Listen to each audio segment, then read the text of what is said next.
करते हुए योग आसन प्राणायाम आदि करते हैं तब इसका पूरा लाभ होता है।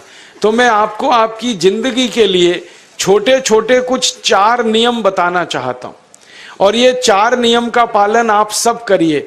मैं आपको विनम्रतापूर्वक लेकिन विश्वास से कहता हूं कि ये 4 नियम का जो भी पालन करेगा जिंदगी में बीमारी और रोग उसको कभी आएंगे नहीं।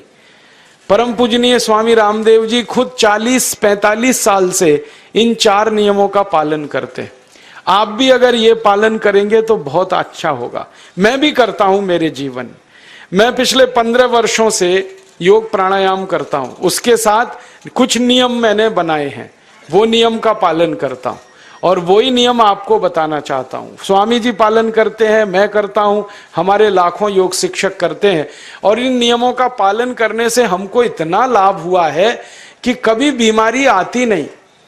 15 साल से मैंने हर बार मेरा बीपी चेक किया, नॉर्मल है, शुगर नॉर्मल है, ट्राइग्लिसराइड्स नॉर्मल है, कोलेस्ट्रॉल नॉर्मल है। पिछले 15 साल में कभी सर्दी जुकाम भी नहीं हुआ, गला भी नहीं बैठा, कभी हॉस्पिटल नहीं देखा, कभी डॉक्टर के पास नहीं गए, क्योंकि जरूरत नहीं पड़ी। और वो जरूरत नहीं पड़ी क्योंकि हम निरोगी हैं, स्वस्थ हैं। ये निरोगी और स्वस्थ होने के लिए आयुर्वेद की एक छोटी सी जानकारी आपसे मैं शेयर करना चाहता हूं। आयुर्वेद में ये कहा गया है कि किसी भी व्यक्ति को निरोगी होना है, रोग मुक्त होना है, तो अपने जीवन में 3 बातों का ध्यान रखे। अपना वात, पित्त और कफ तीनों का संतुलन रखे। वो 3 तरह के दोष हैं हमारे शरीर में, वात, पित्त, कफ। आपने सुना होगा ये त्रिदोष आधारित शरीर है। जब वात बहुत बिगड़ जाता है तो 80 से ज्यादा रोग आते हैं। जब पित्त बहुत बिगड़ जाता है तो लगभग 46 से 50 रोग आते हैं और जब कफ बिगड़ जाता है तो 28 रोग आते हैं और वात, पित्त, कफ तीनों बिगड़ जाएं तो 148 रोग आते हैं। सर्दी, खांसी, जुकाम से लेकर और कैंसर तक जो आखिरी रोग माना जाता है, ये सब वात, पित्त, कफ के बिगड़ने का खेल है। तो इस देश के आयुर्वेद चिकित्सा के सबसे महान लोगों में से कुछ नाम आप जानते हैं, जैसे चरक ऋषि, जैसे सुश्रुत ऋषि। ऐसे एक ऋषि हुए बाघभट्ट। बाघभट्ट ऋषि ने एक पुस्तक लिखी है, उसका नाम है अष्टांग हृदयम, और एक पुस्तक लिखी है उसका नाम है अष्टांग संग्रहम। इन दोनों पुस्तकों में उन्होंने 7000 नियम बताए हैं। उनमें से 4 बताता हूं, अच्छे लगे तो आज से ही पालन करो और दूसरों को भी बताओ ताकि कोई भी इन नियमों का पालन करे तो बीमार ही ना पड़े। ये चारों नियम हैं वात, पित्त और कफ को संतुलित रखने के लिए। अब वात, पित्त, कफ तीनों एक साथ आपके संतुलित रहें तो उसके लिए पहला नियम है खाना खाने के तुरंत बाद पानी नहीं पीना। ये पहला नियम है। आप बोलेंगे ये तो बड़ी मुश्किल बात है, खाना खाते ही पानी पीते हैं हम तो सबके सब, और बिना पानी पिए खाना ही नहीं खाते। कई लोग तो खाने से ज्यादा पानी पीते हैं, खाना कम खाते हैं, पानी ज्यादा पीते हैं। ये खाना खाने के बाद पानी कभी भी नहीं पीना, क्योंकि महर्षि बाघभट्ट कहते हैं भोजनांते विषम वारी, माने भोजन के अंत में पानी पियो तो जहर के पीने के जैसा है। इसलिए वो कहते हैं कभी भी खाने के तुरंत बाद पानी मत पियो। अब आप मुझे पूछोगे क्यों नहीं पिए, कारण बता दो। कारण मैं बताना चाहता हूं सरल भाषा में। हम जब खाना खाते हैं ना तो पेट में सारा खाना इकट्ठा होता है। पेट में एक स्थान होता है, उसको हम कहते हैं जठर। संस्कृत में, हिंदी में जठर कहते हैं, अंग्रेजी में उसको एपिगैस्ट्रियम कहते हैं, हिंदी में कुछ लोग उसको आमाशय भी कहते हैं। ये जठर छोटा सा स्थान है। आपके पेट में नाभि है ना, उसके लेफ्ट साइड में बाईं तरफ छोटा सा स्थान है। सारा खाना आपका इसी स्थान पर आता है। जो भी आप खाते हो, रोटी, चावल, दाल, सब्जी, दूध, दही, कुछ भी खाओ, सब कुछ जठर में आता है। अब जठर में जैसे ही खाना इकट्ठा होता है तो उसमें आग जलती है और उस आग को कहते हैं जठर अग्नि। मिला के बोल देते हैं जठराग्नि। आप जैसे ही खाना खाते हो पेट में, जठर में अग्नि जलती है, वो अग्नि खाने को पचाती है और अग्नि खाने को ऐसे ही पचाती है जैसे रसोई घर की अग्नि खाने को पकाती है। आपके रसोई घर में आप अग्नि जलाओ, उसके ऊपर दूध रख दो, दूध में थोड़ा चावल डाल दो, अग्नि जब तक जलती रहेगी खीर तब तक बनती रहेगी। आप घर में अग्नि जलाओ, उसके ऊपर पानी रख दो, उसमें दाल डाल दो, दाल की पकने की क्रिया तब तक चलेगी जब तक अग्नि जलेगी। ऐसे ही पेट में होता है, जैसे ही आपने खाना खाया पेट में अग्नि जलती है, और जब तक अग्नि जलती है तो खाने के पचने की क्रिया चलती है। जैसे रसोई घर में खाना पकाते हैं वैसे ही पेट में भी खाना पकता है, इसी को हम पचने की क्रिया कहते हैं, अंग्रेजी में उसको डाइजेशन कह देते हैं। तो आपने खाना खाया, पेट में अग्नि जल गई, अब वो खाने को हजम करेगी, पचाएगी। अब मुझे एक प्रश्न का उत्तर दो आप, कि जैसे ही आपने खाना खाया पेट में अग्नि जल गई और वो खाने को पचा रही है, तुरंत आपने गट गट गट गट पानी पी लिया, और खूब ठंडा पानी पी लिया, बर्फ मिलाया हुआ पानी पी लिया, फ्रिज का पानी पी लिया। क्या होने वाला है? अग्नि जलेगी कि बुझेगी?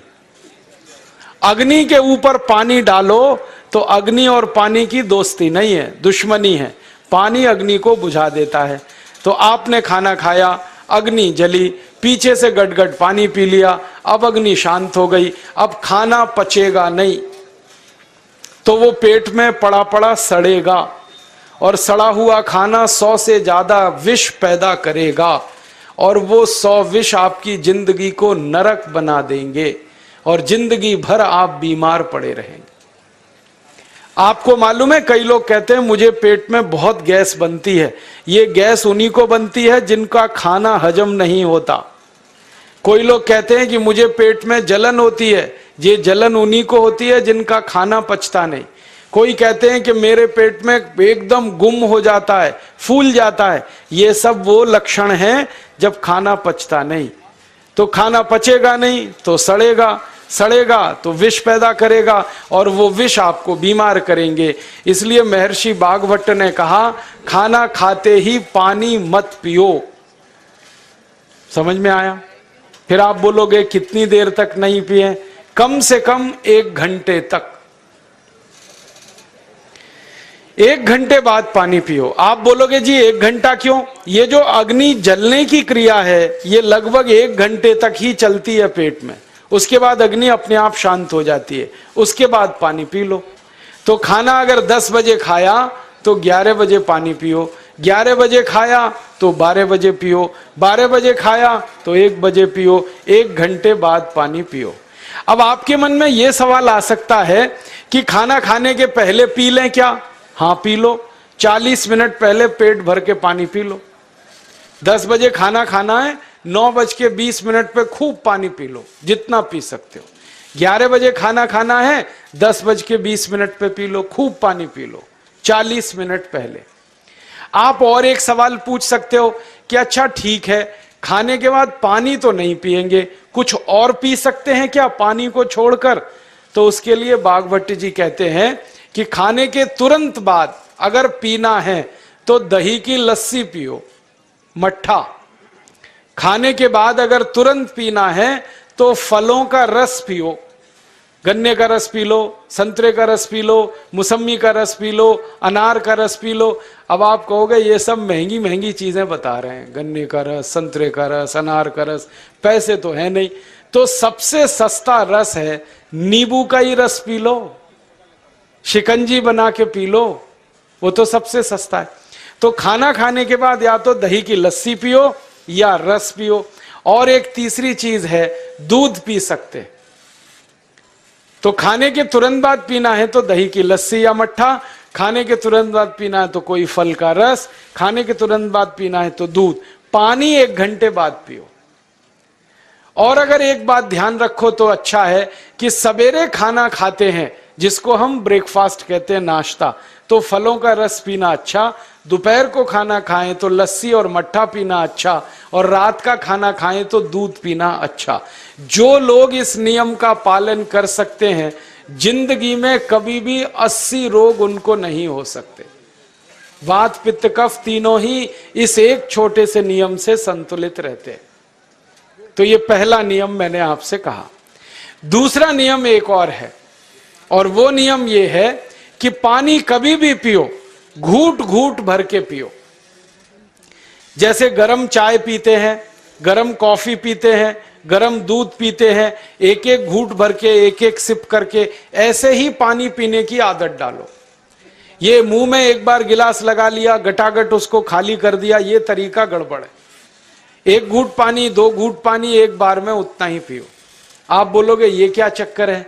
बात ऐसी है कि एक एक घूट पानी जब हम पीते हैं तो मुंह की लार पानी के साथ मिलकर पेट में अंदर जाती है, और ये जो मुंह की लार होती है ये क्षारीय होती है, और पेट में हमेशा अम्ल बनता रहता है। तो एक घूट पानी पिया, मुंह की लार इसके साथ अंदर गई, दो घूट पिया और ज्यादा गई, बार बार लार अंदर जाएगी तो क्षार पदार्थ पेट के अम्ल के साथ मिलेगा। पेट में अम्ल बनता है, मुंह में लार क्षारीय होती है। तो ये क्षार को अम्ल में मिला दिया जाए और ये अच्छे तरीके से मिलकर पेट में जाए तो कभी भी कोई व्यक्ति के पेट को अम्लता नहीं होती, एसिडिटी नहीं होती। और पेट में अम्लता नहीं होती तो रक्त में अम्लता नहीं होती, और जिनके रक्त में अम्लता नहीं होती उनकी जिंदगी में कभी भी वात पित्त कफ के असंतुलन की स्थिति पैदा नहीं होती। इसलिए पानी घूट घूट करके पीना। मैं आपको एक छोटा सा मेरा ऑब्जर्वेशन बताता हूं, परीक्षण। आप भारत देश में या दुनिया में कहीं भी जाओ, मनुष्य को छोड़कर पशु पक्षियों को देखना शुरू करो, वो पानी कैसे पीते। किसी चिड़िया को पानी पीते हुए देखो, किसी पक्षी को पानी पीते हुए देखो, वो चोंच के एक बूंद ही के बराबर ही पानी उठाता है। एक बार में एक बूंद पानी लेगा, फिर थोड़ी देर चोंच चलाएगा, फिर पिएगा, फिर दूसरी बूंद लेगा, फिर चोंच चलाएगा, फिर पिएगा, फिर तीसरी बूंद। एक एक बूंद पक्षी पानी पीता है। कुत्ते को पानी पीते हुए देखो, चाट चाट के पानी पीता है। शेर को पानी पीते हुए देखो, चाट चाट के पानी पीता है।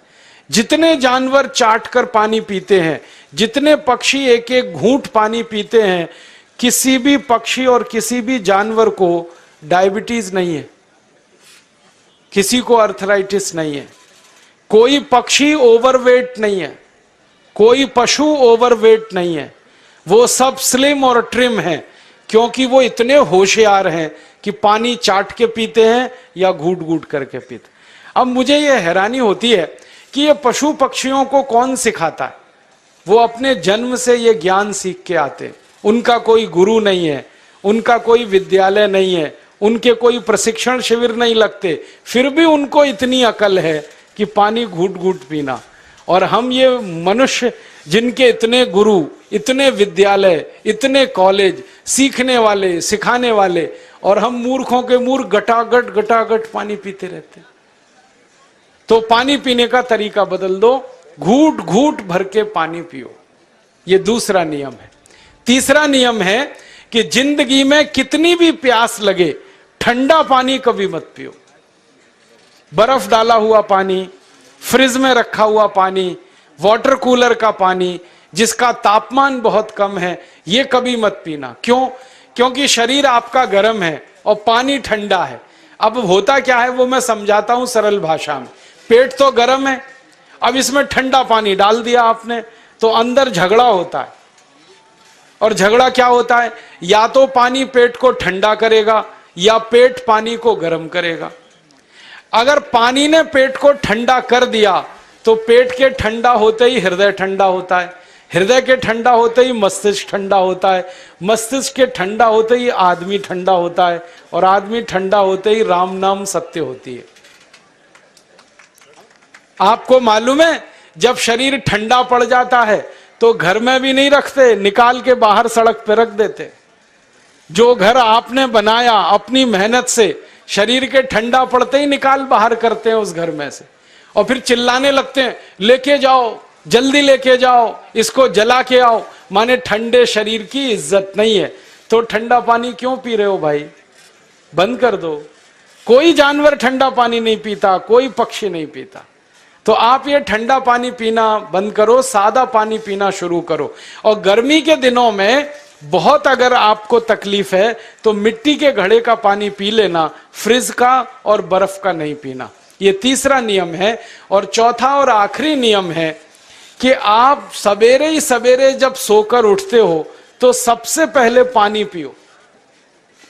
जैसे ही आपकी आंख खुल गई तो पहले 2-3 गिलास पानी पी लो, उसके बाद आप टॉयलेट में जाओ।